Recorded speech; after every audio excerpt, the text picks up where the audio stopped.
Lying on the internet is certainly not a new phenomenon, though we may be at the peak of internet lying culture right now.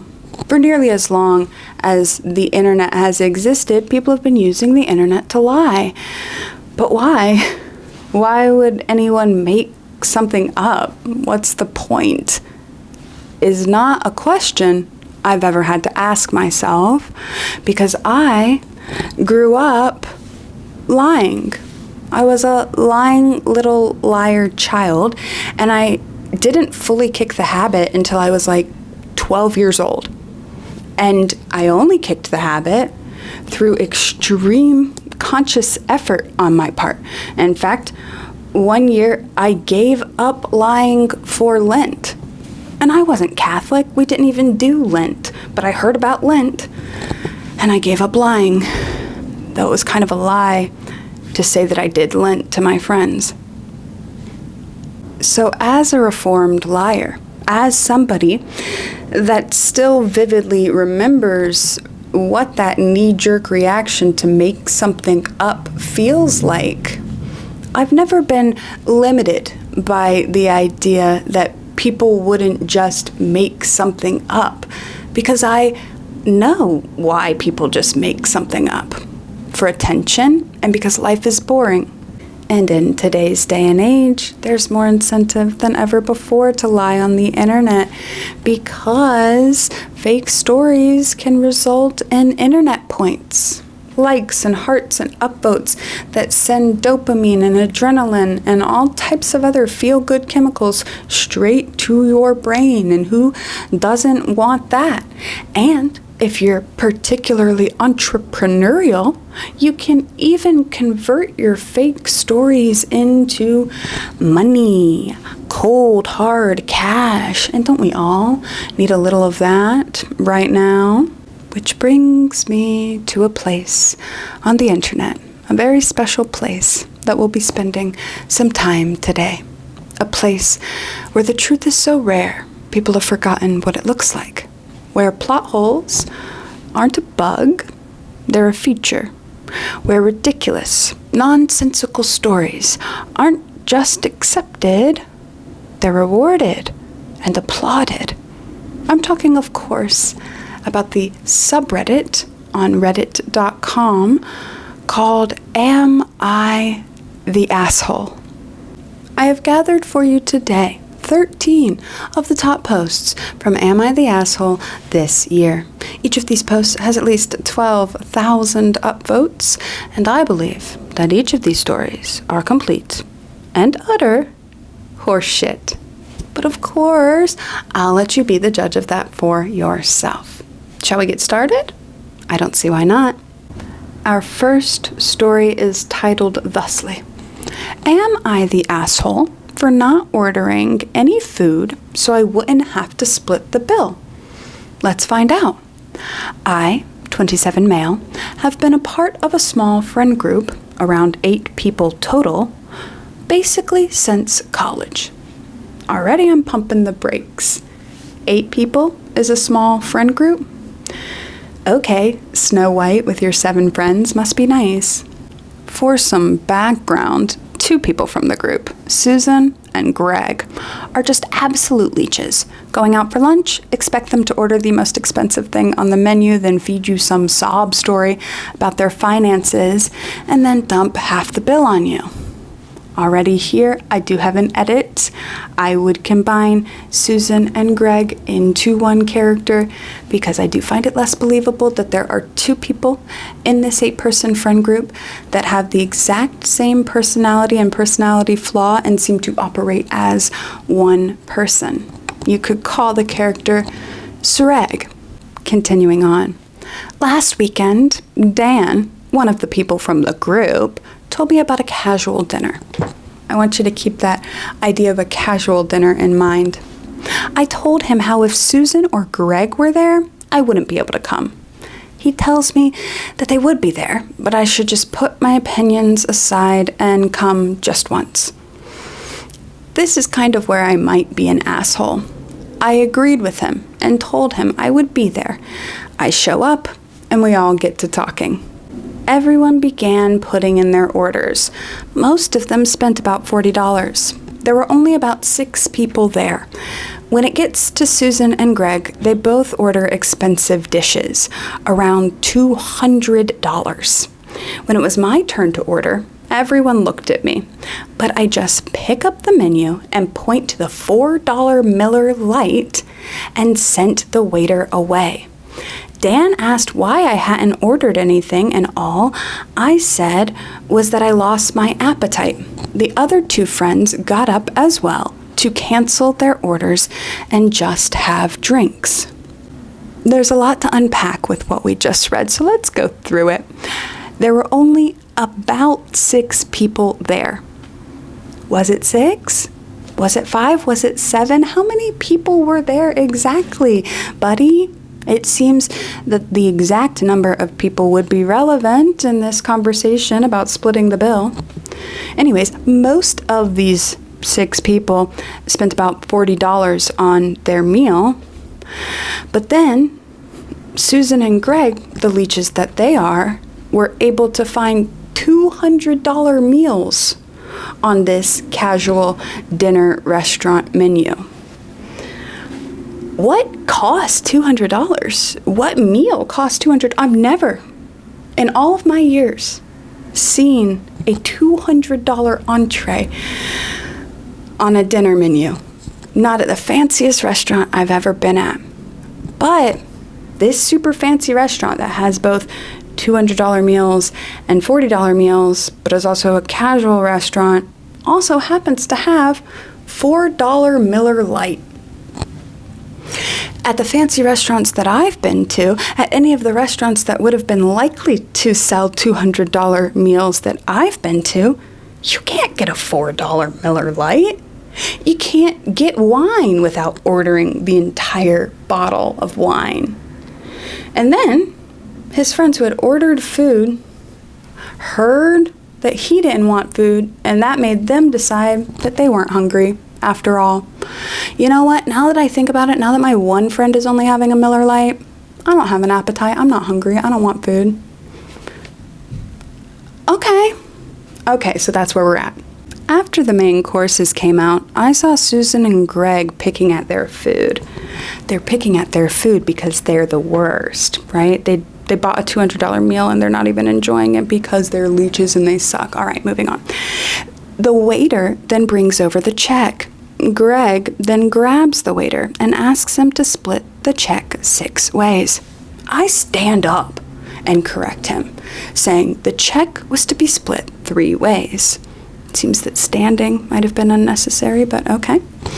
Greg looks at me confused and asks, why? Since we always split the bill. This Greg guy, he can't understand the difference between a $200 meal and a $4 Miller Lite. I remind him that 3 of us had not eaten any food, so we would just be paying for our drinks. So basically, at the end of the night, Dan, who probably only ate around $50 worth of food, was stuck with a $146.98 check at the end. Yes, I remember the exact number. I swear, I saw his jaw drop when he picked the receipt up. I slid a $10 bill towards the check, said goodbye everyone, and walked out. And everybody clapped, our hero, our hero. Except the next morning, I found my phone full of texts from Greg and Susan telling me that I was an asshole for not ordering any food and forcing them to pay more than they had accounted for.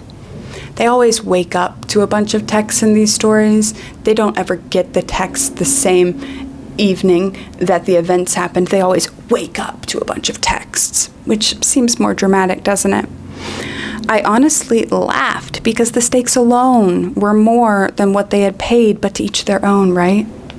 Right, because they had ordered $200 steaks, but with Dan's contribution, they only had to pay $146.98.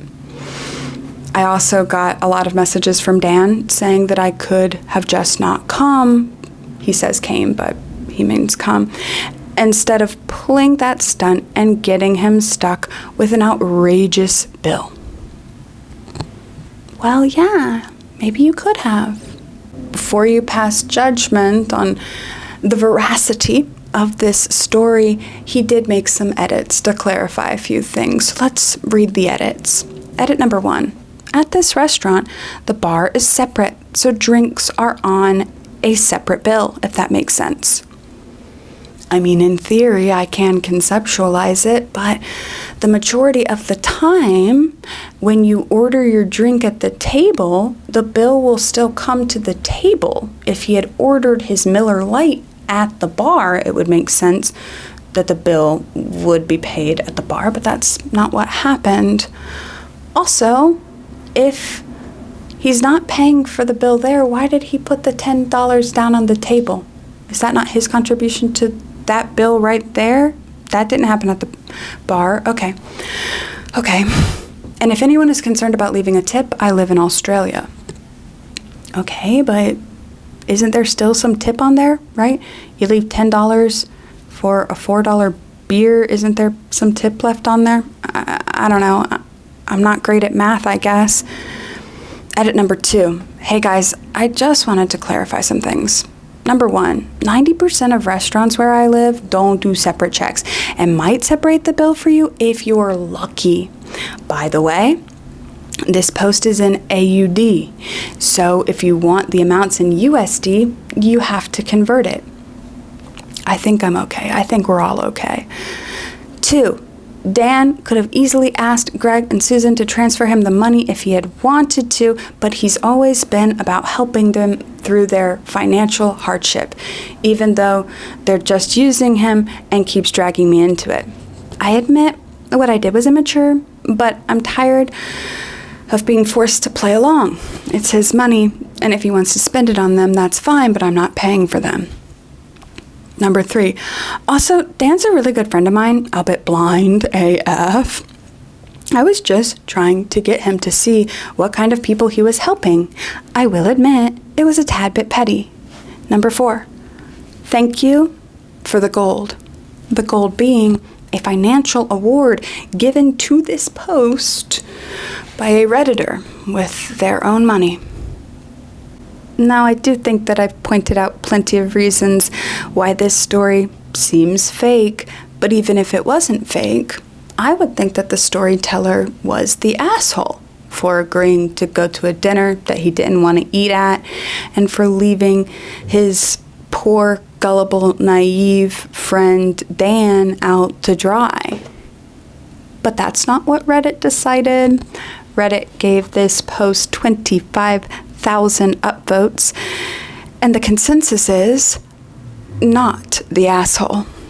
Our second story is titled thusly, Am I the asshole for telling my mom it wasn't cute or funny to dress me as a hot dog instead of a princess? Well, let's find out. So there's this new Target commercial going around where a little girl dresses as a hot dog, and it came on while my family was watching a scary movie. That scary movie detail is an example of the type of unnecessary details that I think people include in these posts to make them seem less fake, but that just make them seem more fake to me. I, 20 female, am home from college for the weekend and brought my boyfriend, and my mother, 57 female, decided it would be hilarious to mention that she'd made me a hot dog costume as a kid, except the way she told the story, it was my request. She said that all the girls wanted to be Disney princesses, but I had asked to be a hot dog, and so she'd gone out of her way to make me that costume. For what it's worth, that is the exact premise of this video. I don't know about a Target commercial, but there's a video of a little girl in a hot dog. She goes to a dance Halloween party with her dance class, and she's wearing her hot dog costume and everyone else is wearing a princess costume. Like, that exact thing is a viral video. So this mom here is claiming that the exact thing of the viral video / Target commercial I haven't seen, is what happened. All right? This is not what happened, and I said as much. What actually happened is that I wanted to be Snow White and had told everyone, including the teachers, that I was going to be Snow White. I was obsessed with that movie as a kid, to the point where I would actually get invested in doing chores because I was cleaning up just like Snow White.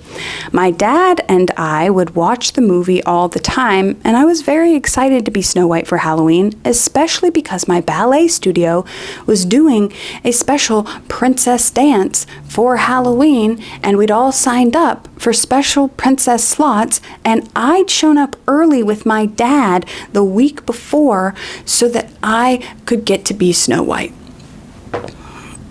Okay, so when this child is very much a child, they have a sign-up sheet that you have to fill out the week before to claim which princess you're gonna be at the princess dance, because they wouldn't just let two Snow Whites exist in this circumstance. And notice here how the dad is positioned as the good guy in opposition to this horrible mother. The dad watches Snow White with this girl all the time.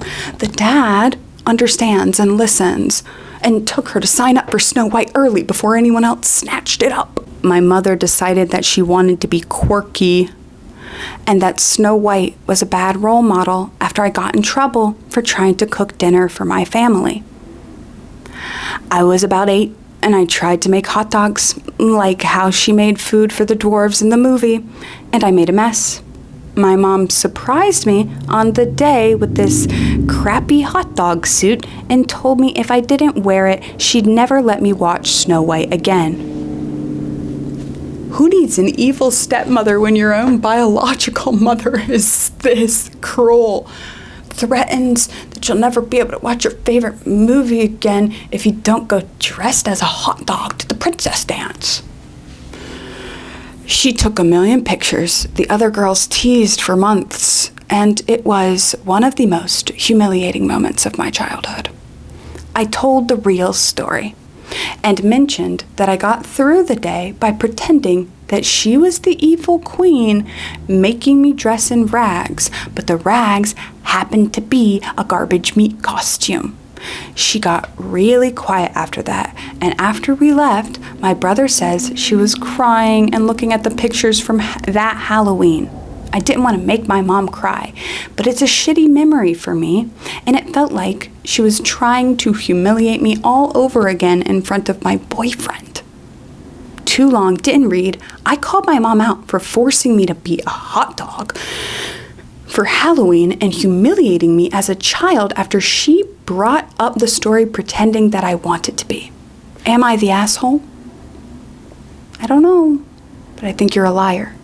My theory of how this story came to be is that OP, the original poster, saw that extremely viral video of the little girl gleefully wearing a hot dog costume at the princess party at her dance studio, the exact same scenario that allegedly this now adult woman went through as a child, the exact same thing. They saw that video and they said, no way would any real little girl prefer being a hot dog to being a princess. Little girls want to be princesses. She must have been convinced to be a hot dog by her shrill feminist mother, and thus this work of fan fiction was born. This woman does not exist. This woman who yells at her daughter for attempting to make dinner and says that Snow White's a bad role model because Snow White made the daughter want to attempt to make dinner, and then forces the child to be a hot dog because she cooked or attempted to cook hot dogs, and says that if you're not a hot dog at this princess party for princesses, you never get to watch a princess movie again?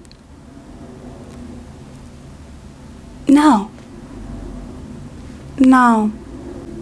In case you're curious, the hot dog princess story has 24,000 upvotes on Reddit, and the consensus is not the asshole. Of course she wasn't the asshole. She just wanted to be a princess. I chose this next story because it's representative of an entire genre of fake stories on Am I the Asshole? So our number 3 story is called Am I the Asshole for Making Seat Swapper Cry? So I board the plane, settle into my economy plus seat. Woman approaches, asks me to change seats to 32B so her 9-year-old can sit with her. I ask how much cash she has to repay me for the money I spent on the seat. She says I'm cruel for leaving her son with anxiety sitting alone. I ask if she offered the person sitting next to her son her seat in Economy Plus. She said she needed the legroom. I said clearly she cares more about her own comfort than her son's well-being. If she cared, she would give up her seat and move to the back. She breaks out in screaming wail filled with how could yous. 10 minutes later, a smiling man sits down next to me, grinning about his sweet upgrade. My partner says I am the asshole for questioning her parenting in public and making her cry. Am I? This particular Am I the Asshole for not giving up the seat that I paid for story is an exercise in very thinly veiled sexism. We've got this uncaring, unloving mother who prioritized herself over her son, who has anxiety, who she's stuck by himself in row 32B. And then when she's called out on it, what does she do? She screams, she wails, she cries. So many how could yous. Then the good guy, who is a guy, of course, gets her seat instead, and everybody clapped because the man got to sit in that seat, and that's so much better. And OP's stupid girlfriend, who is a girl, sided with this woman because she's stupid. She doesn't get it because she's a woman. You can use this genre to express any type of bigotry, though. It does not have to be sexism. In fact, it's often not. It's often fat phobia, ableism, racism, transphobia, you name it. Take woman out of this story and replace them with whichever character you want to villainize, and the story writes itself.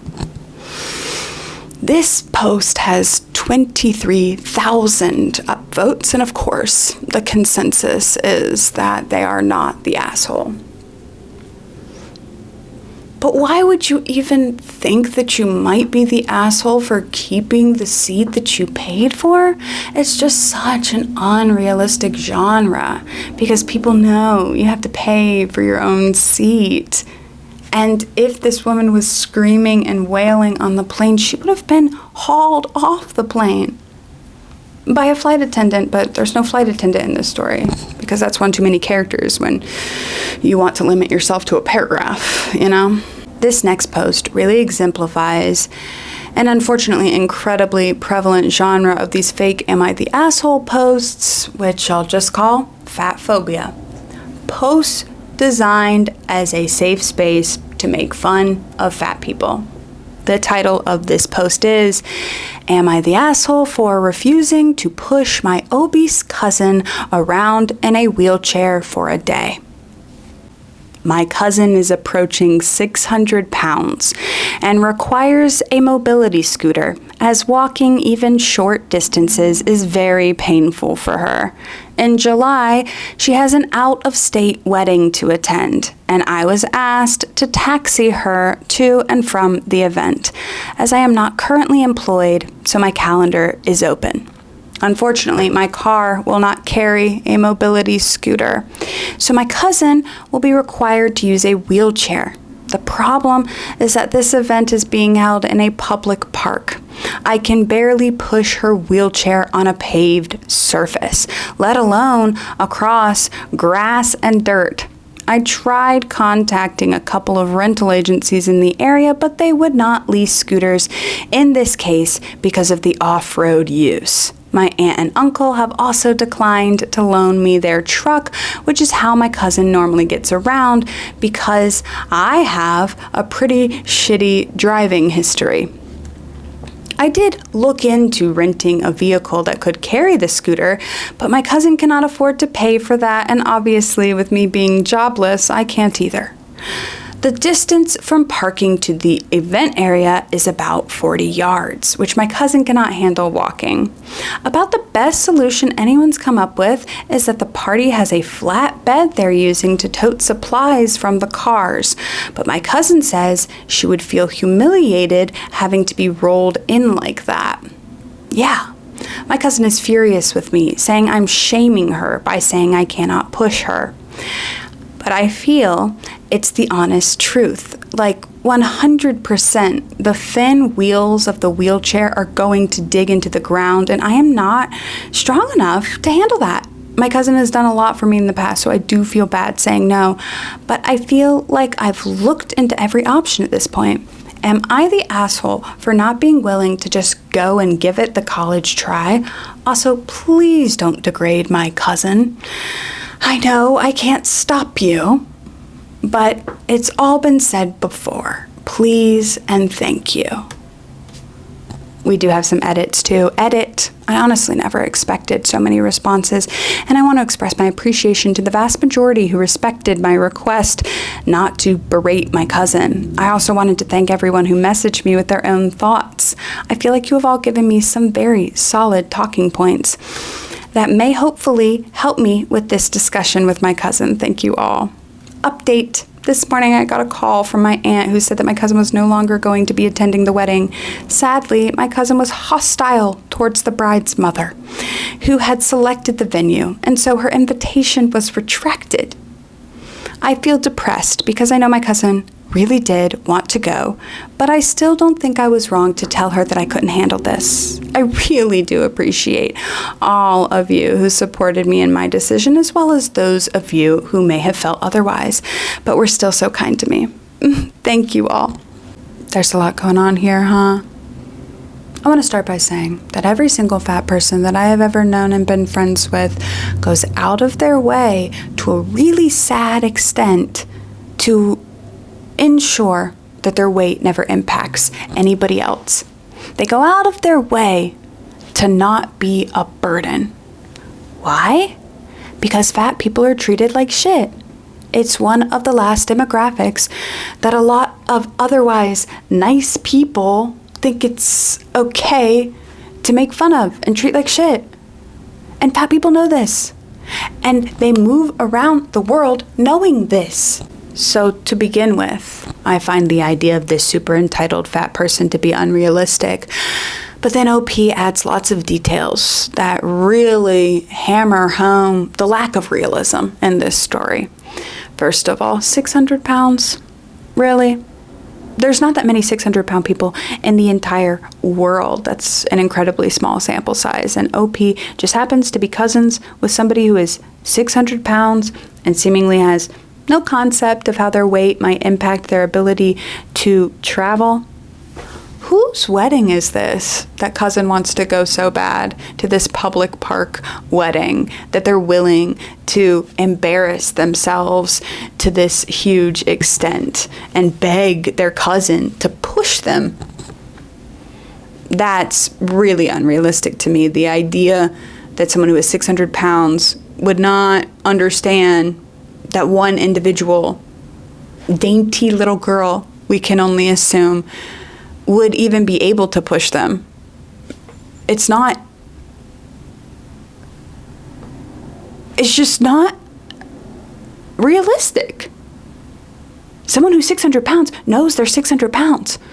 They don't think that their weight is super manageable and easy and that life is easy. And then OP has a car that can fit a 600-pound person, but cannot fit a mobility scooter, that can fit a 600-pound person and a wheelchair designed for a 600-pound person, but not a mobility scooter. What is this vehicle? What kind of car is this? And also the detail of, oh, OP's a bad driver.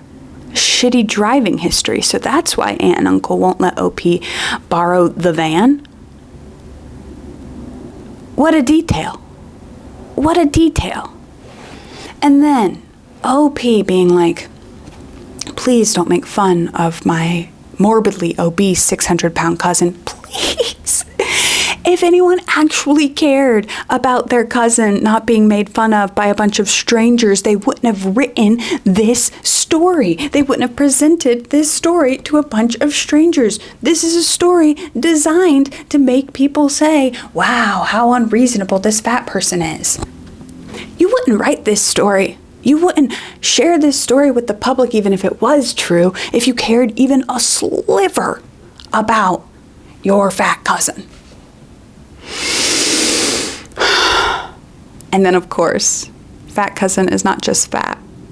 She's hostile. And she calls the mother of the bride, not the bride, the mother of the bride, and is hostile towards her and gets her invitation retracted because karma stepped in and said no to fat cousin because OP was just too much of a nice girl to do that herself. Please don't make fun of my super fat, super extremely fat cousin. I would hate it if you made fun of her. 10 out of 10, fake. 10 out of 10 fakes. So fake. Heavily fake. Fake. But, up to you to judge. Also, that post had 18,000 upvotes, and the consensus was not the asshole. Our fifth dubious Am I the Asshole post is in the category of females being ridiculous, and it is titled, Am I the Asshole for telling a group of women to leave my son's hospital room so I could dress him in private? Well, let's find out. My 9-year-old son, Lauren, had his appendix removed this morning. He had a basic understanding of the surgery, but the only hang-up he had was having to wear nothing but a hospital gown, no socks or underwear. What a brave boy. He's not afraid of surgery, he's just afraid of his own nudity. When we got to the hospital room to get him prepped, he told his mom/my ex and her sister/his aunt to turn or to leave when he had to undress. Obviously, he was fine with my being there and needed help. After the surgery, me, my ex, her sister, and her 13-year-old niece and my 18-year-old son were in the recovery room. That's a ton of people to be in a hospital room. We were waiting for Lauren to sober up and get discharged. He started to come to and whispered to me that he wanted to put clothes on because wasn't comfortable wearing nothing but a gown in front of 3 girls. At the same time, a female nurse came in to get his vitals and was talking to my ex. I asked if they could all step outside so I could help Lauren get dressed. They looked bewildered at my request.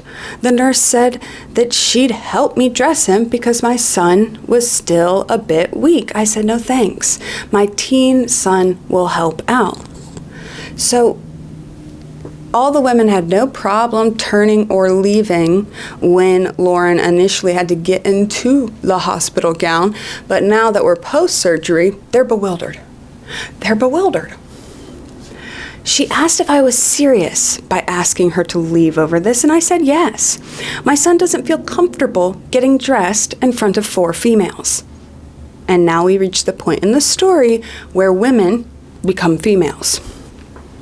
The nurse said she's been a nurse for years and has heard of anything crass. I said, you're comfortable. My son isn't. And you're being insensitive is what's crass and clueless. My ex said I was being dramatic. They left me and my other son got him dressed. My ex called me and said that I owe her and everyone else an apology. I refused. I said if the roles were reversed, then you'd have a very different opinion. That sentence is a huge indicator for me that this is fake. Saying out loud if the roles were reversed makes me think that you did a little thought exercise and went ahead and reversed the roles when you heard a similar story where a woman was requesting no men in the room while they were getting dressed. That's just my intuition there. Also, Lauren has to take a bath for the next few days, and she was crazy if she was expecting Lauren to let her wash him or even be in the bathroom with him. It's different with me or his brother or friends, and I don't have to convince her for me to be right. Okay, so you're so certain you're right. Why'd you come here to Am I the Asshole? Also, I don't know because I don't have a son and I'm not a mother, but is it that weird for a mom to help wash her infirmed 9-year-old? I don't know. Edit. For the record, the gown he was wearing was made out of paper. It wasn't even cloth. My son was dying to get out of it. He was basically naked. I don't think my son would have minded a male nurse at all, but since me and my older son was there, the thought of requesting a male nurse didn't cross my mind. I don't know if they had a male nurse available at the moment because the nurse made a comment that they were short-staffed but all qualified. I wasn't going to argue with her over who got to put on my son's Minecraft underwear or zipped his hoodie. It was a waste of time. She did mention how she didn't want him to get hurt with my dressing him, and I said, then you best let me handle it because he'll fight you. Update. I did have to take him back to the hospital this morning because he couldn't pee, but had to. He was in a lot of pain. At the hospital, I asked if a nurse was going to see my son before or after his male doctor, and they said yes. I asked for a male, and they said they'd ask the head nurse. She asked why it was so important to have a male nurse. I told her we can schedule an appointment to fight over it, and my son sees the doctor. They did find a male nurse, and my son was totally relaxed around him. The male nurse said a lot of female nurses take it personal when patients ask for a male nurse, and it's always been that way. Fortunately, my son didn't need a catheter and is fine. This kind of update is really common for these, in my opinion, fake Am I the Asshole posts. Always a day or so later, the OP gets more information or encounters the people again, and their position is further validated. We saw it with the last post where the fat cousin was hostile towards the bride's mother and got her wedding invitation revoked. We see it here where OP requests a male nurse and the male nurse validates for him that these females, brother, they're crazy. Yeah, they always act like this. They literally have always been crazy, and I don't know why. Me and you both, bro. We're both at a loss as to why females are like this. I also find the way that this surgery is described to be a bit questionable.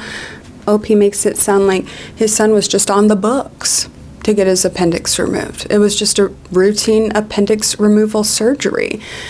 But usually someone doesn't get their appendix removed for no reason. They get it removed because they have appendicitis actively at that time. And appendicitis is very painful. And clearly OP wants to elicit sympathy for his son. And I think that if he was writing this story from a memory of an event that actually occurred, he would have mentioned the pain that his son was in with having appendicitis, because that would even further his point that these women, these females, should not be pushing their female agenda of being in the room with his naked son. Yeah. So yeah, I do think this story is fake. It has 17,000 upvotes, and the consensus is not the asshole. Our 6th story is called Am I the Asshole for selling my late wife's cake recipe to a bakery? My late wife passed 3 years ago. Our 2 kids were in their late 20s at the time. It's been a hard few years, and it is even harder now that I live alone. She had a lovely dark chocolate cherry cake. It was my favorite thing that she would make, and I always requested it for Father's Day. I am a shit baker, and I've tried to remake it from her notes. The notes are not very clear, and it never turns out correct. It is depressing spending so much time and it being wrong. I have asked my 2 kids to try and make it, but they have refused to. I was told that they will not figure out the recipe and to stop asking. I went to a local bakery and asked them to figure it out. They agree as long as I gave them the permission to sell the cake in the store. It didn't take them long to figure it out, and it is almost exactly the same to my wife's. I bought one for Father's Day, and my kids were happy about the cake until I told them the bakery did it. They are pissed I would sell their mother's recipe to a bakery. This whole week, they've been telling me how I am a jerk for this, and I am wondering if I really am a jerk. I just wanted to eat her cake again. There's so much going on here. I want to start by quoting some lyrics from Cooking by the Book from Lazy Town. You got to do the cooking by the book. You know you can't be lazy. Never use a messy recipe. The cake will end up crazy. And folks, what we've got in this story is a very messy recipe. From my time on Earth as a human being, I find this scenario to be a bit laughable. Laughably unbelievable. You walk into a bakery with a scribbled up indecipherable mess of a recipe and they pay you for that? They pay you for the opportunity to try to crack the code of a recipe for a cake that they've never tried, that they have no reason to believe is as exceptional as you say, and it's just a chocolate cherry cake. What on earth could be that proprietary about it? Why? Why would a bakery waste valuable time and money on the chance that this scribbled up mess turns out to be a perfect chocolate cherry cake? And then, of course, we've got the villains, because every fake Am I the Asshole story needs a villain, and it's 2 genderless late 20s children that operate as one. You know, dad says, hey, will you try to make this recipe? And both of them at the same time say, no, we will not. Stop asking. And then dad later says, hey, I sold the recipe to the bakery, and this cake you're eating was made by the bakery. And they both say together, what a jerk. How dare you? How dare you mess with this recipe we didn't care about at all? Name the bakery, because I'd love to try this excellent cherry chocolate cake if it really is so special. So please, OP, what's the bakery? Where can I get it? This post has 17,000 upvotes, 6 monetary awards, 6 heart awards that Redditors paid money to give to this guy. And of course, the consensus is not the asshole. Our 7th story is called Am I the Asshole? Because I will not watch anything more complicated than a Hallmark movie with my wife. I love my wife. She is intelligent and sweet. Also, she is beautiful inside and out. She teaches high school English and social studies. She loves novels and usually has several on the go. However, she cannot follow the plot of a movie to save her life, unless it's about a big city lawyer visiting her hometown to shut down the local factory, but instead reconnecting with her high school boyfriend, who is also the local baker and mayor. I've known this about her for years, and I have accepted it.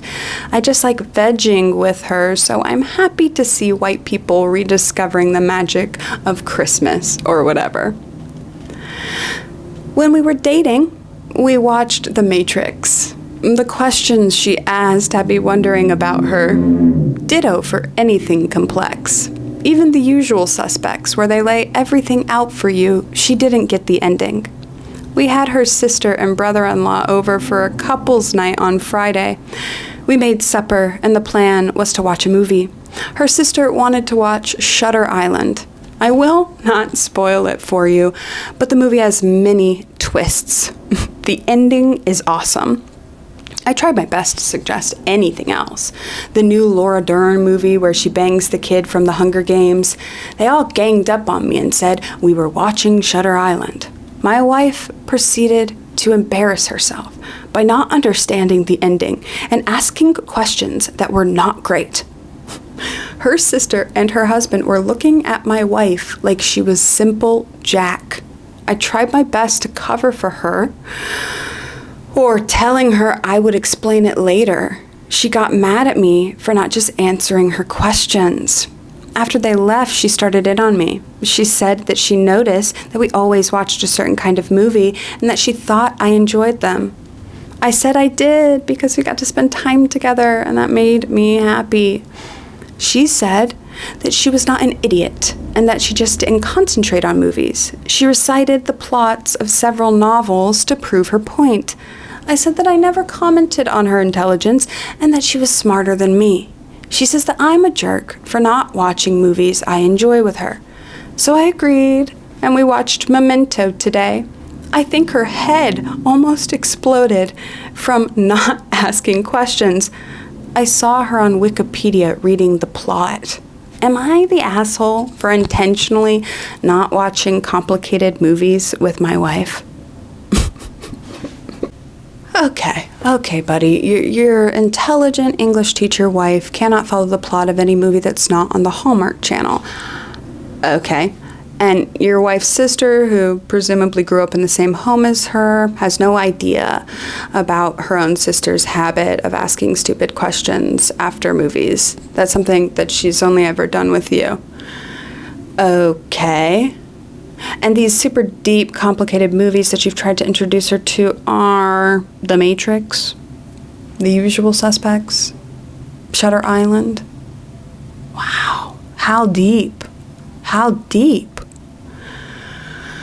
But even if we assume that this story is a true story, what on earth could she have asked that's that embarrassing, that has her own sister looking at her like simple Jack? And how is it not incredibly controlling and wrong to beg her to stop talking because you're so embarrassed by her questions that you cannot stomach the idea of her asking them in front of her own sister, right? But this post, the consensus is not the asshole. 17,000 upvotes, and the consensus is not the asshole. What? And then our little update. Oh yeah, I tried to show her Memento, and I broke her brain.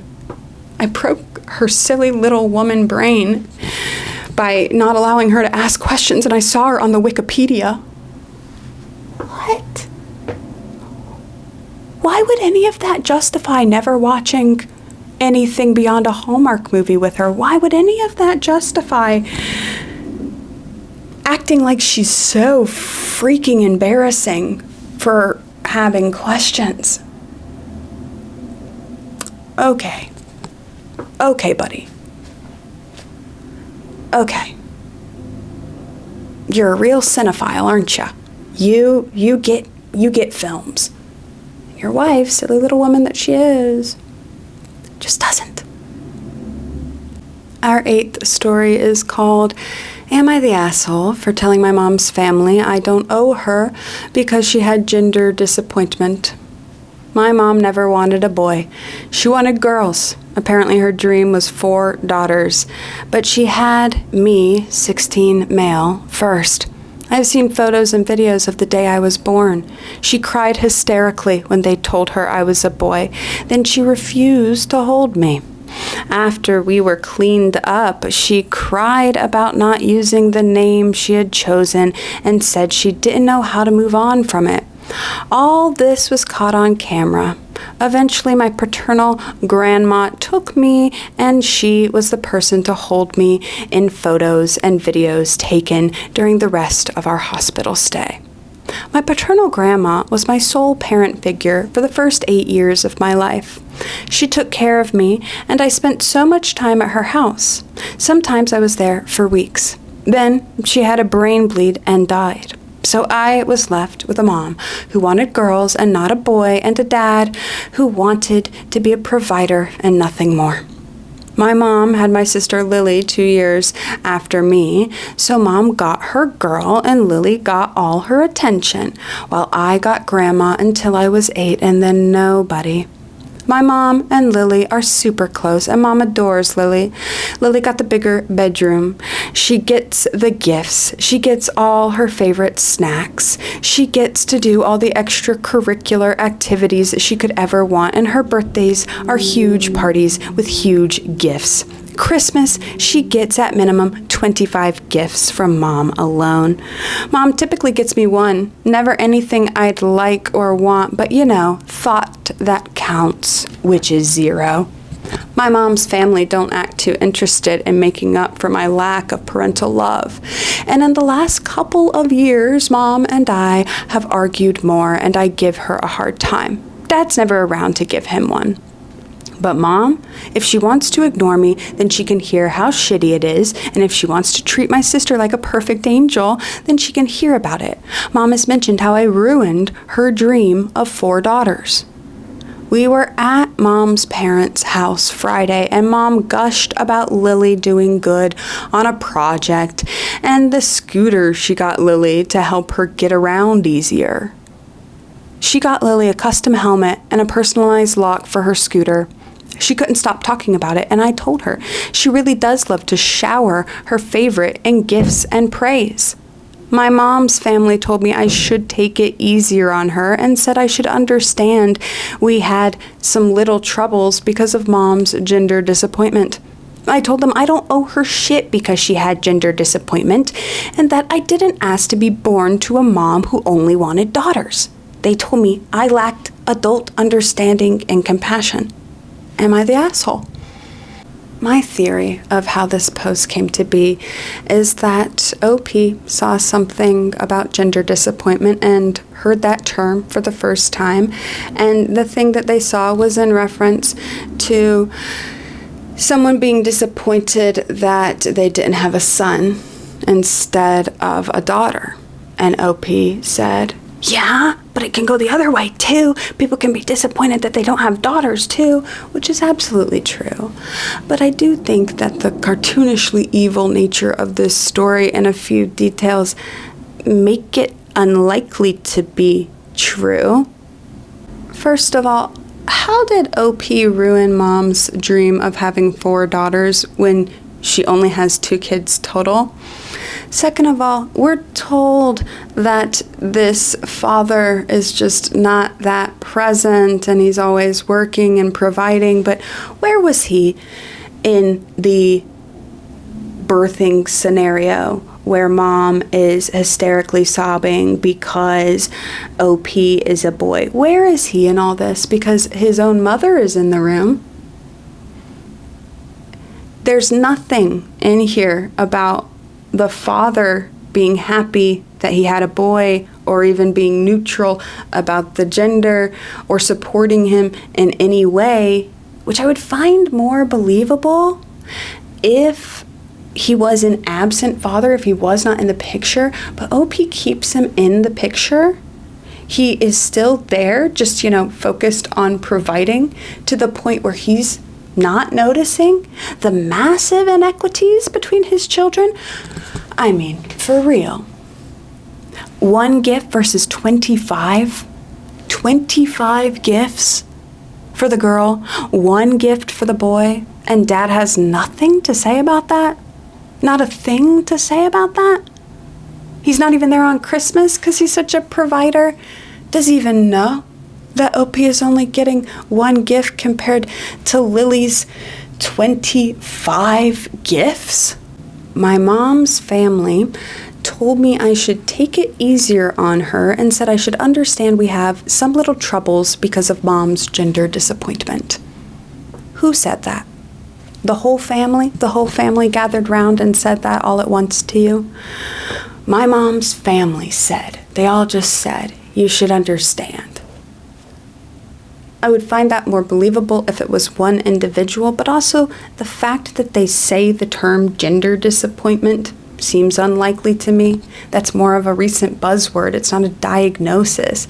People aren't calling it gender disappointment when they're talking to a real individual who experienced the effects of growing up under it.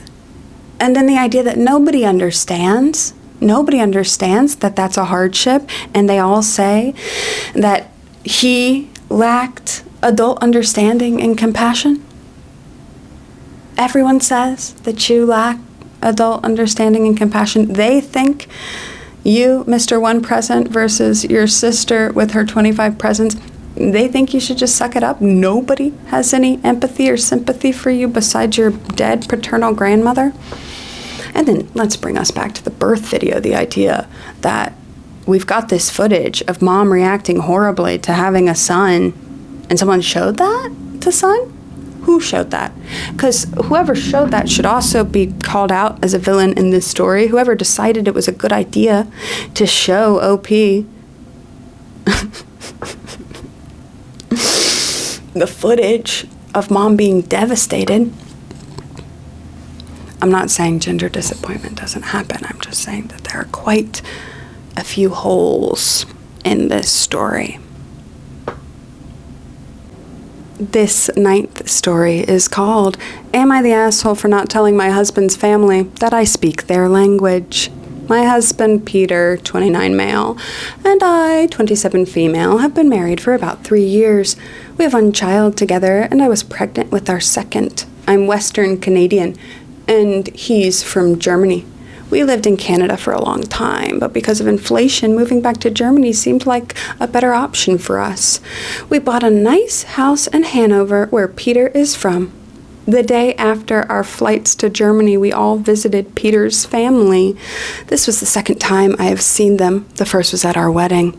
They greeted us and brought us inside of the house, fussing over my son.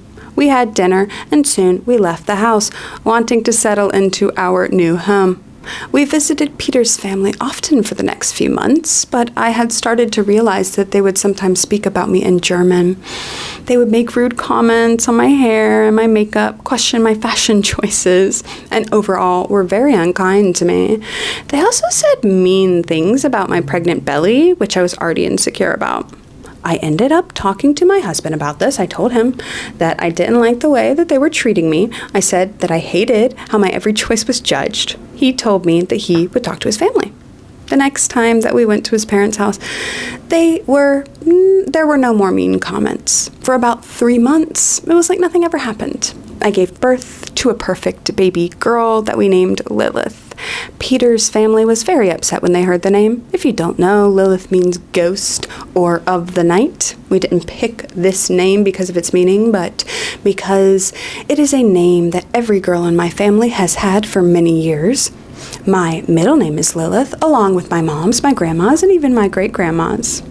For a while, I didn't visit my in-laws. I didn't want to hear them talk about how I shouldn't have named my daughter Lilith. But yesterday, we saw them again. It was my mother-in-law's birthday. As soon as we showed up, things started to go badly. Everybody wanted to hold Lilith, which made my mother-in-law upset because people weren't paying attention to her, and made me overwhelmed. I didn't want people holding her. I was going through a pretty bad postpartum depression, and it was still pretty early to see people. I let people look at her, but declined when anyone asked to hold her. During dinner, I heard my sister-in-law talking to my mother-in-law in German. I heard her complaining about how she couldn't hold my baby. My sister-in-law even had the audacity to call me, and I quote, a fat, ugly, hokey addict. I turned to my sister-in-law and mother-in-law and told them off in German. I basically said that I have always known what they have said about me, but calling me names was the last straw. I also mentioned how I have known German for almost my whole life. The table instantly blew up. People were yelling at me because apparently this was all my fault. I left with Peter, and we haven't talked to them since. So, am I the asshole? I understand the appeal of this genre of story. The people don't know that I speak their language, and they're talking smack about me, and then I call them out genre of story.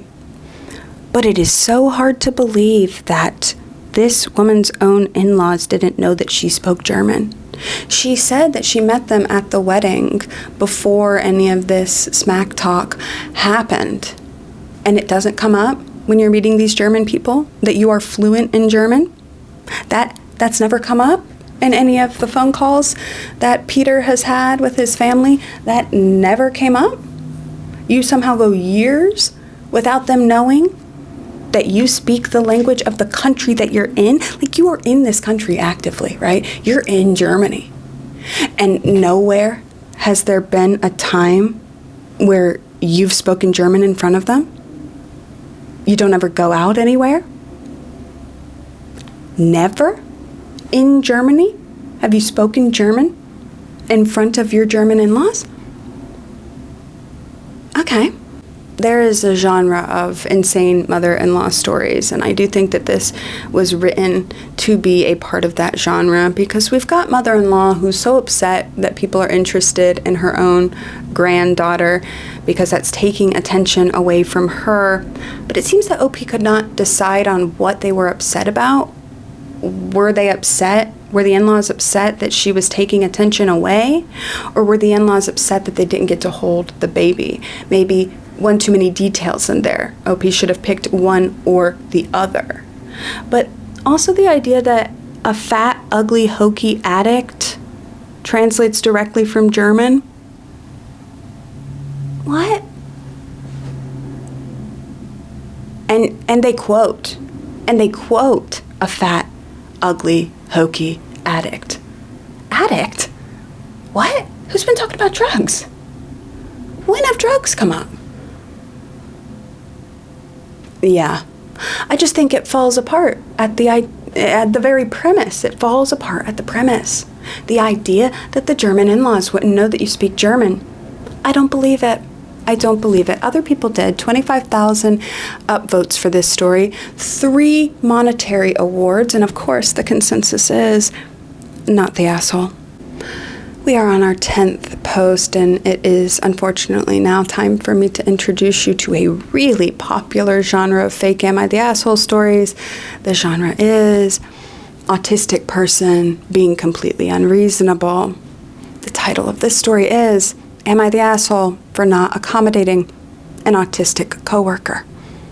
So I personally feel like I'm not in the wrong, but the little voice in my head keeps telling me that maybe I am. I, 28 female, have been working for the same company for just over 2 years now, and I really like my job and all of my workmates. I have this habit where I drink a breakfast shake every morning. It contains 1 banana, 100 grams of strawberries, peanut butter, almond milk, and 2 scoops of protein powder.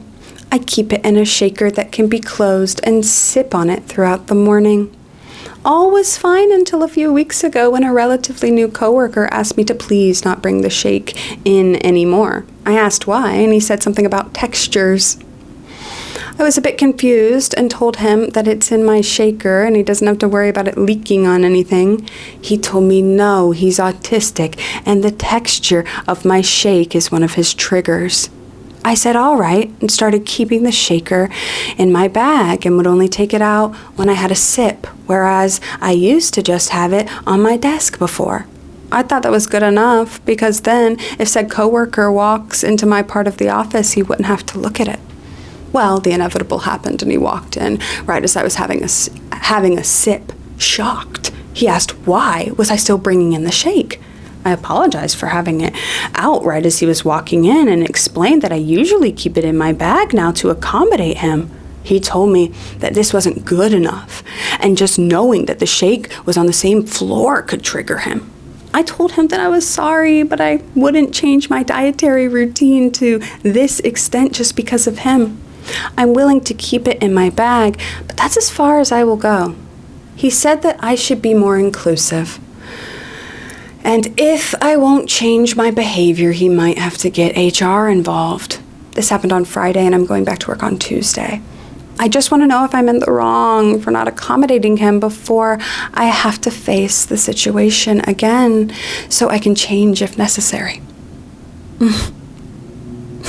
So that was horseshit. I hope that you could sense when you were listening to it that it was horseshit. All of these anti-autistic stories are exactly the same. The autistic person is obviously the asshole, and the only thing that makes OP question whether or not they're actually the asshole is the fact that the person is autistic. And so, of course, OP is never the asshole, and the comment sections are full of people making sweeping ableist statements and saying that being autistic doesn't give you the right to blah, blah, blah, blah, blah. Weird to believe that this autistic man is able to work a 9-to-5 job in an office when he is so repulsed by the texture of somebody else's drink that he can't be on the same floor with it. And the whole texture thing, she says, I asked why, and he said something about textures. Autistic people do not care about the textures of the things that do not touch their tongue and body. They do not. They do not care about the texture of your thing. Now, this story might even have been more believable if it was the smell that was the problem, because viscerally, I can smell this banana peanut butter protein shake, and I can understand why that would be a bad smell. So yeah, if they had gone with smell, I might have believed it a tiny bit more, but I don't believe it. I don't believe any of this. He said that a shake being on the same floor could trigger him. This man is able to hold down a job, but thinks that HR is going to be on his side about a drink. Fake. 10 out of 10 fakes. I think this is the fakest, fakey, fake, fake, fake. Of course, it has 15,000 upvotes, and the consensus is not the asshole.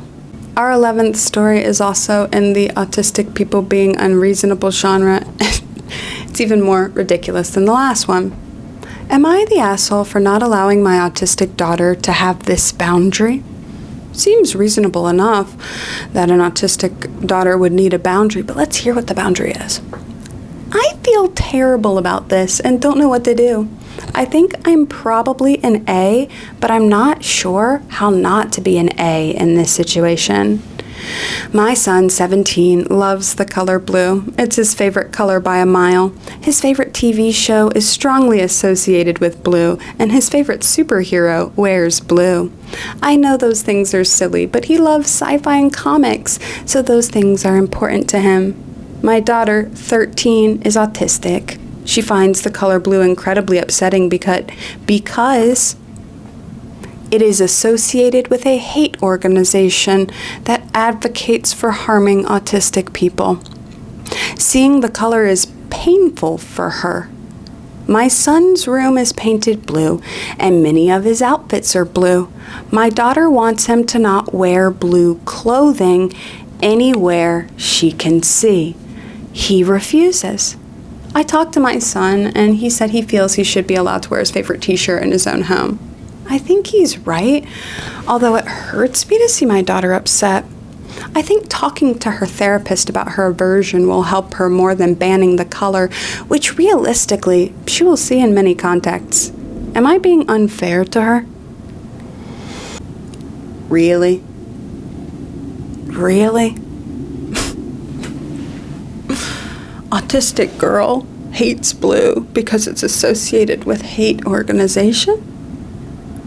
Blue? Blue. The sky is blue. The sky is blue. Not only does this girl not exist, but the parent who weighs the pros and cons of banning blue in her home because it upsets her daughter also does not exist. No.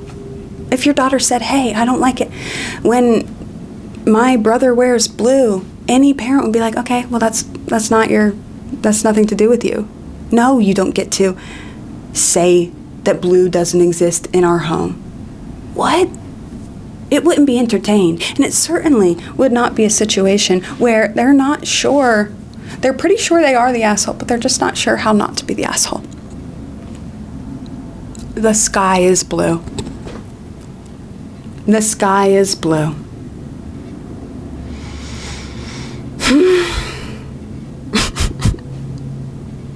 Our 12th story is called, Am I the Asshole for Wearing a Two-Piece to My Kids' Swimming Lessons? Let's find out. I, 27 female, am a mother to quadruplets, aged 2. This is their first year taking swimming lessons, and at their age, the lessons require one-on-one with the child/adult as well as an instructor to teach. So me, my husband, and 2 of my husband's friends came along. Unfortunately, all 4 of the kids got booked for the same time. You have control over that, you know. If you don't want them all at the same time, maybe cancel a couple of them. They started the lessons on Monday and ended today, Friday. At the lessons, all of the other kids had their mothers/female guardians with them, and all of them wore shorts/shirt swimsuits. My husband/his friends had trunks with no shirt, and I wore a two-piece. Nothing bad, everything was well covered, but obviously my stomach and back showed. I didn't think it was a big deal, and honestly didn't even notice what everyone wore until probably Wednesday. And it was fine because everybody, including me, was modest. However, they finished their lessons today. When everyone was getting changed to leave, a few mothers came up to me. They said they didn't want to mention it earlier to make classes awkward, but they and a few other mothers were uncomfortable with how I was wearing a two-piece to the lessons all week. They suggested if I do another class with my kids here, I cover up my stomach because nobody wants to see it because of the stretch marks from my pregnancy, which is a lot more than average because I had quadruplets.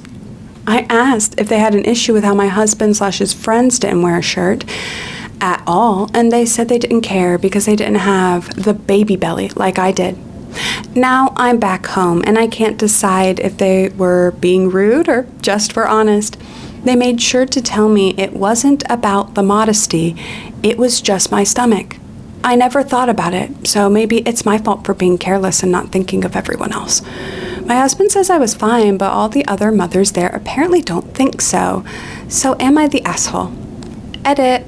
I did not expect this to blow up so much. I'm so thankful for all the kind comments. I've spent 20 minutes reading and upvoting. There's just so many. LOL. This has made me feel much better about the situation. Fortunately or unfortunately, this isn't our usual pool, and we're done lessons until next year, so I won't have the chance to say anything you suggested to those people. So, after the class is over, after the class is completely over, the week is done, a bunch of mothers come up to you to let you know that they were disgusted by your stretch marks and that if you do any other class, you ought to cover them up. A bunch of women have zero empathy for stretch marks. They know that this woman had quadruplets, but they don't have any empathy for her. They can't imagine why she would show up in a two-piece when she has such a hideous body. And the fact that they made it clear it wasn't about the modesty, it was about her stomach. These evil women clarified to you that no, just in case you thought it was about modesty, no, it's not that at all. It's how ugly you look. It's how awful and ugly you look. What? In what world, if this ridiculous scenario actually did happen to anyone, would this person think, well, maybe I am the asshole because I never even considered how my hideous body might disgust and disturb others? What? What? What?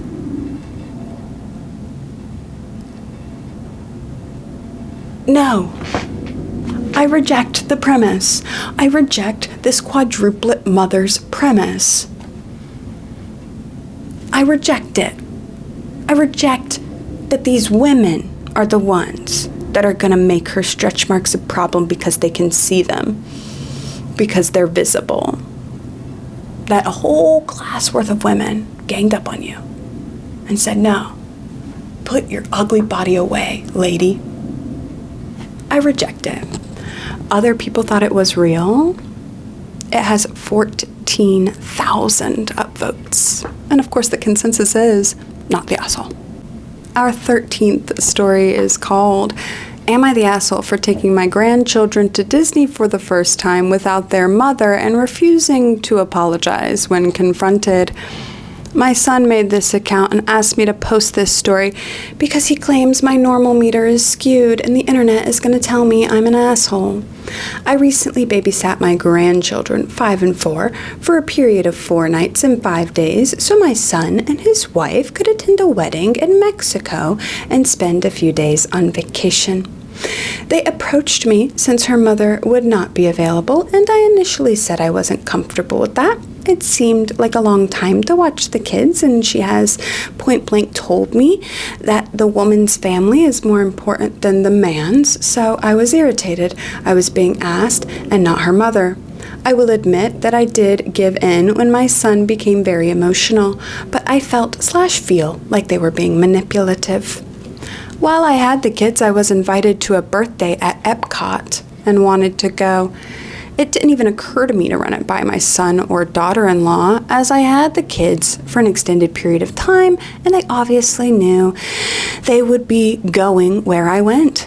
My daughter-in-law had previously mentioned wanting to save up for Disney, but she's said that about a lot of things and never made me aware it was something super special to her. Also, it was Epcot. It's not like I took them to the Magic Kingdom and they had some magical moment of seeing their favorite character. When they returned and found out my daughter-in-law was furious and burst into tears. She said I stole one of her kids' firsts and called me entitled. To be honest, I didn't react well to being called entitled when she was the one who had previously demanded babysitting. My son asked me to apologize as she was distraught over missing their first Disney trip, but I declined and asked them to leave. My son reached out again and said I should have asked for something that big, and his wife feels robbed. It says I should have asked for something that big, but I believe they meant I shouldn't have asked for something that big. I know she is a huge Disney person, but it was Epcot, not quintessential Disney, and I don't feel like I should have to miss out on a birthday party I wanted to attend. I told my son I am not apologizing for anything, and maybe they should think about how they made me feel when they didn't respect my initial no. My son feels like Reddit is going to show me the error of my ways. I also want to share a comment that OP left on their post that further clarifies the timeline. They, son and daughter-in-law, asked a week ahead of time, and I said no, then gave in after 5 days. I didn't know about the birthday party at the time. They also say that they live 2 hours away from Disney World, and son and daughter-in-law live 3 hours away. So, these people had a trip booked to Mexico for 4 nights, and they did not secure childcare until 7 days prior. Okay. And then this middle-aged to elderly woman gets invited to a birthday party at Epcot. Whose party? Who has this birthday party at Epcot? And it's not even scheduled a week in advance? Someone is throwing a birthday party at Disney World and doesn't even give the invitees a week in advance to clear up their schedules and to gather the funds to be able to go to Disney World? And we hear nothing about what it was like for the children to be at this adult party at Epcot. Because it didn't happen, right? Because this doesn't exist, right? Like, really? Really? I think that this post was inspired by another post that was out at around the same time. That was, am I the asshole for being pissed that my mother-in-law took my kids to Disney World without me? I think that this was the response, not by the actual mother-in-law of that person, but by somebody who read that post and said, how entitled kids these days. Like, Epcot birthday party for an old person? What? Scheduled less than 5 days in advance? What? Okay. Okay. That post had 13,000 upvotes, by the way. And of course, the consensus is not the asshole. We did it. We made it through 13 posts. And in conclusion, people lie on the internet because they're bored. They lie because they want attention. And they also lie because they want to promote their own bigoted views. And it's so easy to do on forums like Am I the Asshole? All they have to do is make up a story where somebody from the demographic that they want to target is the villain, and the bigotry will naturally ensue, and people will upvote them, and everyone will determine that they are not the asshole. It's easy to think that it's harmless, these stories. Lying on the internet is harmless. So what's the harm in assuming that all of these stories are true? But there's a pattern with these stories, and the pattern is X group of people is bad. So it's worthwhile to not take everything at face value and to examine these types of things with a more critical eye, in my opinion. I hope you enjoyed this video. I hope it provided you the entertainment and distraction you were looking for. I'll be posting another video next week, so if you want to subscribe, it wouldn't be a bad idea. I hope you have a good week. And if you can't have a good week, I hope you have some silver linings in there somewhere. Hang in there. You've got this.